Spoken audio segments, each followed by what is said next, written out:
গিন্নি, আমি বাজারে যাব বাজার করতে। ঘরের মধ্য থেকে আমার বাজারে থলেটা দাও তো দেখি। আমি রান্না করছি গো, এখান থেকে সরতে পারবো না। তুমি একটু কষ্ট করে ব্যাগটা নিয়ে যাও। আর ঘরে তো বাজার শেষ, আজকে বাজার একেবারেই নেই। বেশি করে বাজার করে আনবে। আর হ্যাঁ, আজ একটা ইলিশ মাছ আনবে কেমন? মেয়েটা খুব জিদ করেছে। আচ্ছা ঠিক আছে, দেখি যদি পারি একটা ইলিশ মাছ কিনে আনবো নে। আচ্ছা যাও তাহলে, দ্রুত চলে এসো কেমন? আচ্ছা আমি গেলাম তাহলে গিন্নি, কেমন? বাবা চলো, আমিও তোমার সাথে বাজারে যাব। আমার বাজার ঘুরে দেখতে খুব ভালো লাগে। না মা, তোমাকে যেতে হবে না। আজ আমি অনেক জায়গায় যাব। বাজারে ভিড়ের মধ্যে হাত ফসকে গেলে তোকে কি আর খুঁজে পাবো বলতো মা? না বাবা, আমার কিছুই হবে না, তুমি আমাকে নিয়ে চলো। আমি এর আগে মায়ের সাথে কতবার গেলাম বাজারে, আমার তো কিছুই হলো না। না না, তুই বাড়িতেই থাক। আর ব্যাগটা আমাকে দে, অনেকটা দেরি হয়ে যাচ্ছে। না, আমি কোনো কথা শুনবো না, আমাকে নিয়ে যেতেই হবে। আমার বাজার দেখতে অনেক ভালো লাগে, আমি যাবই। তোকে নিয়ে আমি আর পারি না। দিন দিন তুই অনেক জিদ্দি হয়ে যাচ্ছিস কিন্তু মা, এটা কিন্তু একদম ভালো না, আমি এই বলে দিলাম। কই আমি বেশি জিদ্দি? আমি তো একটু জিদ করি। তোর সাথে কথা বলে যেতা মুশকিল। চল তবে, আজ আমার কপালে কি আছে কে জানে। গিন্নি, আরে ও গিন্নি, কোথায় গেলে? একটু এইদিকে এসো, তোমার মুখখানা দেখি। সেই সকাল থেকে তোমার ছায়া পাচ্ছি না যে। কি হয়েছে? এই সকাল করে চেঁচামেচি কেন করছো শুনি? সকালবেলা কাজ নেই কাম নেই, আমার মাথা খেতে লেগেছো। আরে বউ, আমি চেঁচাচ্ছি কোথায়? আমি তো সকাল থেকে উঠে তোমার মুখটা দেখিনি, তাই তোমাকে ডাকলাম তোমার মুখটা দেখবার জন্যে। হ্যাঁ, ধুর ধুর ধুর, সকাল করে যত সব আদিক খেতে আমার ভালো লাগে না। কি হয়েছে তাড়াতাড়ি বলো, আমার অনেক কাজ আছে। আরে সকাল করে মহাজনের কাছে গেছিলাম, আর সে বলল কাজ নেই আজকে। তাই একা একা বাড়ি বসে ভালো লাগছিল না। হ্যাঁ এসো এসো, বসো, দুজনে মিলে একটু গল্প করি। না না, আমার অনেক কাজ, তুমি বসো, আমি খেতে দিচ্ছি। খেয়ে নিয়ে যেখানে যাবার যাও তুমি। তা আজকে আমার জন্য কি রেঁধেছো বউ? কি আর রাঁধবো বলো, ঘরে কিছু আছে নাকি যে তাই রাঁধবো? আলু ভাতে বসিয়েছি, দিচ্ছি, খেয়ে যাও। ধুর, রোজ এই ভাতে ভর্তা খেতে একেবারে ভালো লাগছে না আমার। আমি চললাম, খাবো না। তোমাকে সেই কবে থেকে বলছি একটা ইলিশ মাছ কিনে আনতে, তুমি তো আমার কোনো কথাই শোনো না।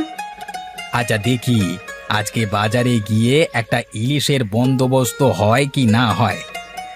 আচ্ছা যাও যাও।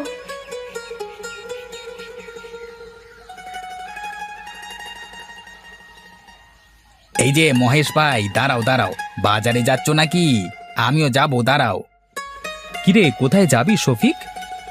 কোথায় আর যাব, বাড়ি থেকে বউ পাঠালো ইলিশ মাছ কিনতে।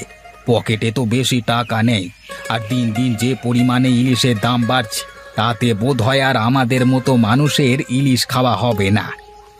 তুই যা বলেছিস ভাই, আমার মেয়েটা আজ কদিন ধরে ইলিশ খাওয়ার জন্য কাঁদছে, তাও মেয়েটাকে আমি ইলিশ খাওয়াতে পারছি না। দেখ না, আজকে মেয়েটা সাথী চলে আসলো। আর ইলিশ, যে সামান্য পরিমাণ রোজগার হচ্ছে, তা দিয়ে ডাল ভাত জোটাতে হাড়ে দুবেলা জ্বালিয়ে যাচ্ছে। এখন কি করে বাজার থেকে ইলিশ মাছ কিনি বলো তো ভাই? সে কথা আর বলিস না, আজ একটা সপ্তাহ ধরে আমার গিন্নি আমাকে ইলিশ ইলিশ করে পাগল করে দিচ্ছে। কি যে করি, আমার মাথায় কিছুই ঢুকছে না রে। মাকে কেন দোষ দিচ্ছ বাবা?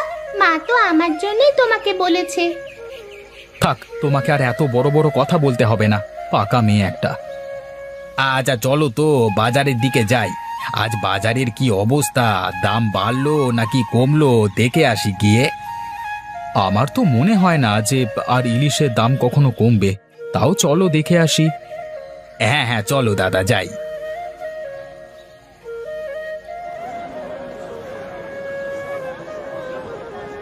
এই যে দাদারা, আমার কাছে টাটকা টাটকা ইলিশ আছে, দেবো নাকি আপনাদের? খুব ভালো মাছ হবে, একেবারে টাটকা, কেবল নদী থেকে ধরে আনলাম।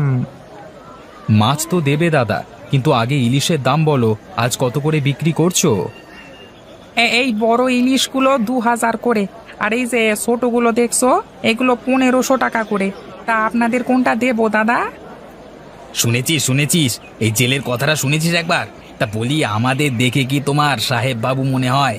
তুমি যা ইলিশের দামের কথা বললে, তা তো আমাদের পুরো সপ্তাহ খানেকের ইনকাম দিয়েও কেনা সম্ভব হবে না।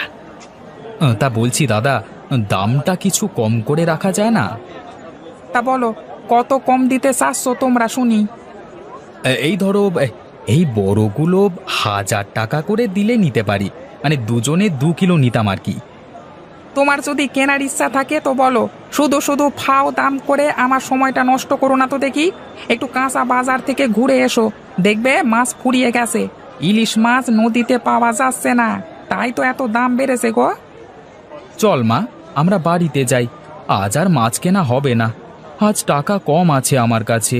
অন্য একটা দিন তোকে মাছ কিনে খাওয়াবো। চল বাবা, তাই চল। আরে ভোলা, ভালো দেখে 2 কেজি আলু দে তো দেখি। ভালো না হলে কিন্তু সব ফেরত দিয়ে যাব, সেই ভেবে দিস কিন্তু। সব কিছু একটু বেশি করে নিয়ে রাখ, রোজ রোজ এইভাবে বাজারে আসা যাবে না, আরো কত কাজ থাকে আমাদের। কাঁচা বাজার বেশি করে নিলে তো নষ্ট হয়ে যাবে, খেতে ভালো লাগবে না। টাটকা সবজি ছাড়া তো আর খেতে ভালো লাগে না। তাই আমি রোজকার বাজার রোজ করি, আর বাজার করতে আমার বেশ ভালো লাগে। সব তো ঠিক আছে, কিন্তু রোজ বাজারে আসতে গেলে যা সমস্যা, আমাদের তো অনেক কাজ থাকে, তাই না? আরে কি যে বলিস তুই! সকালে উঠে বাজারে আসবি, তারপরে বাকি কাজ করবি, তাহলে টাটকা সবজি পাওয়া যাবে। বাহ, বেশ ভালো বুদ্ধি দিয়েছিস তো তুই দেখছি। আমিও একেবারে বাজার না করে রোজ বাজারে আসবো কালকে থেকে। আচ্ছা আচ্ছা, কাল থেকে রোজ আমার সাথেই আসিস। একদিন বাজার করলেই পরের দিন বুঝতে পেরে যাবি তুই। আচ্ছা চল চল, আরো বাজার করবার বাকি আছে এখনো। ইলিশ তো কিনতে পারলাম না, তাই ভালো দেখে সবজি কিনে নিয়ে যাই, তাহলেই দারুণ হবে আর কি। তাহলে শফিক, যা বাড়িতে যা, আমিও বাড়িতে যাই। বিকেলে 1 পাক নদীর ঘাটে আসিস, কেমন? কেন, বিকেলে আবার নদীর ঘাটে কি করবি রে? মাছ ধরবি নাকি? তা ধরতে পারলে তো ভালোই হতো, কিন্তু নদী থেকে ইলিশ ধরা কি চারটিখানি ব্যাপার রে? ওসব আমাদের কাজ না। তাহলে আবার নদীর ঘাটে কি করবি শুনি?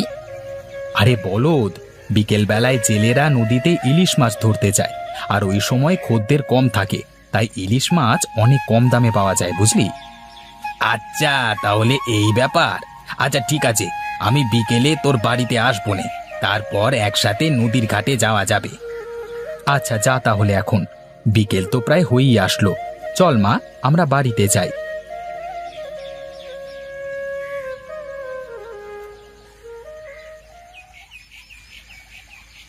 কি গো, এই বিকেল বেলা করে তুমি এই সারা দেশের কি সব গুছিয়ে এনে আমার বাড়ি নোংরা করতে লেগেছো? আহ গিন্নি, চুপ করো তো একটু। দেখছো না আমি ইলিশ মাছ ধরবার জন্য চার বানাচ্ছি? আমাকে কাজে মন দিতে দাও তো একটু। হ্যাঁ, তোমার মাথা মনে হয় গেছে গো। চার বানিয়ে বড়শি দিয়ে কিনা ইলিশ মাছ ধরবে? হায় হায় হায় হায়, মানুষটা এইভাবে পাগল হয়ে গেল। এই পারুল মা, তুই আমাকে বাঁচা মা। তোর মাকে থামিয়ে আমাকে উদ্ধার কর। আমি পাগল হলে তোর মায়ের কারণেই হব রে। আহ মা, খামোকা চেঁচিও না তো। দেখো কি সুন্দর ঘ্রাণ বের হয়েছে বাবার বানানো চার থেকে। দেখবে দেখবে, বাবা ঠিক ইলিশ মাছ ধরে আনবে।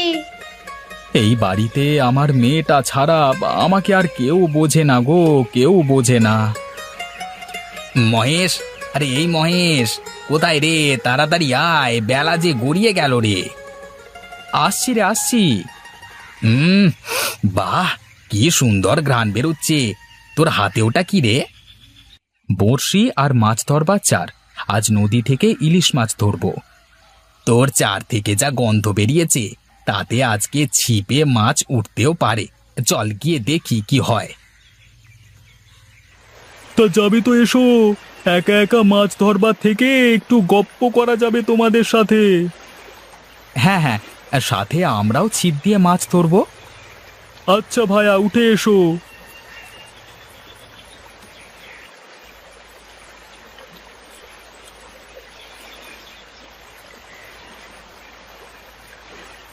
না, এইভাবে আর হয় না দেখছি। এবার আমার মোক্ষম অস্ত্রটা বের করতে হবে। মাছ না ধরা পড়ে যাবে কোথায়? হ্যাঁ, এইবারে একেবারে ঝাঁকে ঝাঁকে ইলিশ তুলবো জালে, ঝাঁকে ঝাঁকে ইলিশ।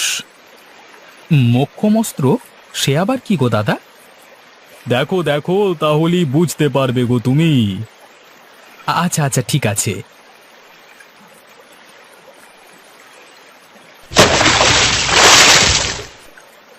ওরে বাস, গোবর দিয়ে এত ইলিশ! হ্যাঁ গো হ্যাঁ। দাও ভাই, আমাকে একটু গোবর দাও, আমিও আমার চারের সাথে গোবর মিশিয়ে ইলিশ ধরি। এই নাও। আরে বাস, এ তো বিশাল কাজ গো দাদা, গোবর দিয়ে এত ইলিশ পাওয়া যায়?